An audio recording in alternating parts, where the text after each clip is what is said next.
आतंकवाद की एक साजिश को नाकाम करने से जुड़ी हुई सामने आ रही है, जहां पर गिरफ्तार आतंकियों पर एक बहुत बड़ा खुलासा हुआ है। लोन वुल्फ मॉडल पर काम कर रहे थे आरोपी। देश में एक बड़े आतंकी हमले की प्लानिंग चल रही थी। मध्य प्रदेश एटीएस ने 2 आतंकियों को गिरफ्तार किया था। भोपाल सहारनपुर से ये 2 आतंकी गिरफ्तार किए गए हैं।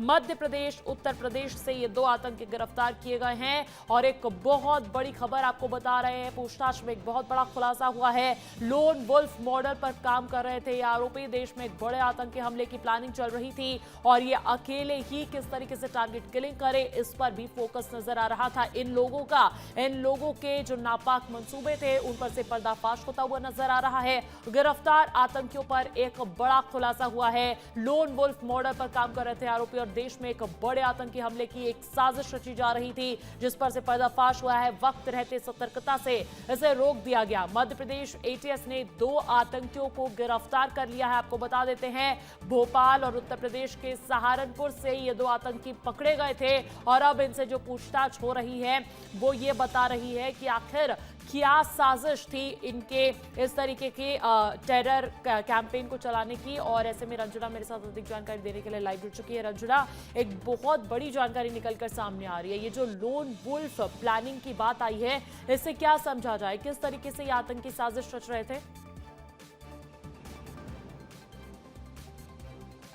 देखिए अंजलि, मध्य प्रदेश में वैसे भी ये पहली बार नहीं है जब किसी देश विरोधी गतिविधियों से जुड़े हुए स्लीपर सेल को पकड़ा गया हो। इससे पहले भी कई बार ऐसे स्लीपर सेल को पकड़ा गया है, लेकिन अभी सबसे बड़ी बात ये है कि ये जो टारगेट किलिंग इनका लक्ष्य था, टारगेट किलिंग को लेकर लगातार ये काम कर रहे थे। लेकिन अब जबकि इनको 16 जून तक रिमांड पर भेज दिया गया है, जो स्लीपर सेल फरहाज है उससे पूछताछ की जाएगी और इसके बाद कई चीज़ें हैं जिन पर पूछताछ में जो एटीएस है उसका फोकस रहेगा। सबसे बड़ी बात तो यह है कि भोपाल में कौन कौन सक्रिय था, पूरे प्रदेश भर में कौन कौन सक्रिय था, कब से ये नेटवर्क चला रहे थे, कितने लोगों को जोड़ने को लेकर फरहाश तैयारी कर रहा था और किन किन जगहों को निशाना बनाने की तैयारी थी। ये कुछ ऐसी चीज़ें हैं जिस पर बारीकी से पूछताछ होगी अंजलि। और सबसे बड़ी बात यह है कि जो नापाक मंसूबे हैं, इनके जो नापाक इरादे थे उनको फिलहाल असफल कर दिया गया है, क्योंकि ये जो इंस्टाग्राम और व्हाट्सएप ग्रुप के जरिए पाकिस्तानी हैंडलर्स से जुड़े हुए थे। लगातार वहां से जो जिहादी वीडियो है वो भी भेजे जा रहे थे और एक तरह से बहुत बड़ा जो इनका प्लान है वो यहाँ पर अगर कहा जाए तो पूरी तरह से असफल साबित होते हुए नजर आ रहा है। लेकिन अभी कई और ऐसी चीजें हैं जो इस पूरे मामले में आगे आ सकती हैं। कई चौंकाने वाले खुलासे हो सकते हैं, क्योंकि ये नेटवर्क सिर्फ 1 या 2 व्यक्तियों तक ही नहीं सिमट कर रह सकता है अंजलि।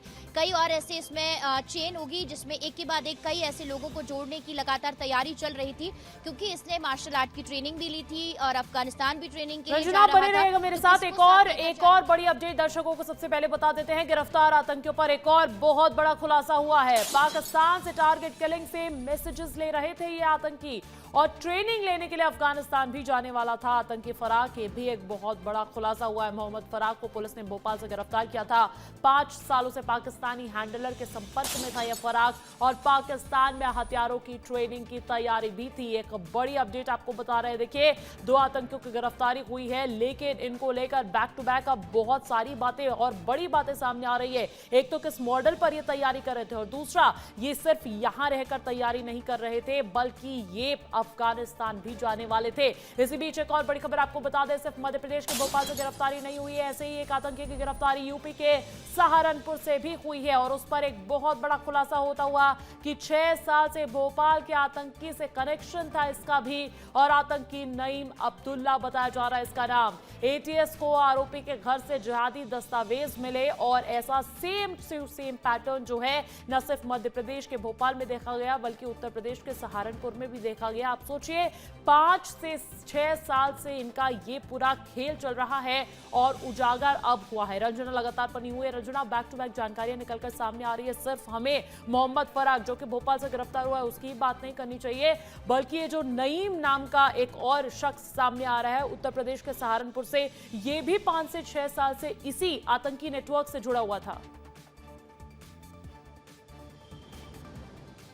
जी अंजलि, बिल्कुल। देखिए, भोपाल के साथ सहारनपुर से जो गिरफ्तारी हुई है उसमें अभी ये देखना, जब पूछताछ होगी, पुलिस ने रिमांड पर, भोपाल एटीएस ने रिमांड पर लिया, उसमें पूछताछ होगी तो अभी कई और ऐसे फराज और नईम है जो शायद निकल कर सामने आ सकते हैं, या इनकी गिरफ्तारी हो सकती है ना सिर्फ मध्य प्रदेश से, ना सिर्फ उत्तर प्रदेश से, बल्कि अलग अलग राज्यों में, जो कि अभी सक्रिय होंगे स्लीपर सेल के तौर पर जो काम कर रहे हैं। लेकिन सबसे बड़ी बात यह है कि अब जबकि ये दोनों स्लीपर सेल गिरफ्तार हो चुके हैं तो इनसे पूछताछ होगी और इनके नेटवर्क को ध्वस्त करने को लेकर पूछताछ के दौरान कई ऐसी चीजें सामने आएंगी जिसमें कई और अभी स्लीपर सेल की गिरफ्तारी हो सकती है, और इनके नेटवर्क को असफल करने को लेकर भी यहाँ पर सबसे बड़ी जानकारी सामने आई है, क्योंकि ये टारगेट किलर की जो टारगेट किलर के तौर पर काम कर रहे थे और उसी में एक बड़े हमले की तैयारी कर रहे थे। आखिर वो कहाँ होना था, किस जगह को चिन्हित किया गया था, कौन कौन से लोग इसमें शामिल थे, और यहाँ पर जो फराज है वो कितने सालों से सक्रिय था और कितने सालों से पाकिस्तानी हैंडलर्स के नेटवर्क में इन्वॉल्व था, ये सारी चीजें ऐसी हैं जिस पर अभी जांच का बिंदु है और